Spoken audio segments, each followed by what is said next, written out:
أعوذ بالله من الشيطان الرجيم بسم الله الرحمن الرحيم يا أيها الناس اعبدوا ربكم الذي خلقكم والذين من قبلكم لعلكم تتقون.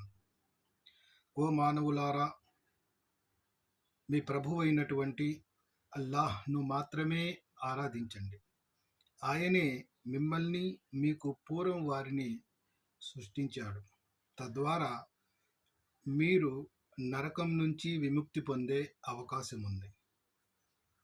అల్లజీ జఅల లకుముల్ అర్ద ఫిరాషం వస్సమాఅ బినాఅ వఅంజల మినస్ సమాయి మాఅన్ ఫఅఖ్రజ బిహి మినస్ సమరాతి రిజ్కన్ లకుం ఫలా తజ్అలు లిల్లాహి అందాదం వఅంతుం తఅలమూన్. ఆయనే భూమిని పాన్పుగాను ఆకాశం కప్పుగాను చేశాడు. తద్వారా ఆకాశం నుండి వర్షాన్ని కురిపించి మీకు జీవనోపాధిని ప్రసాదించి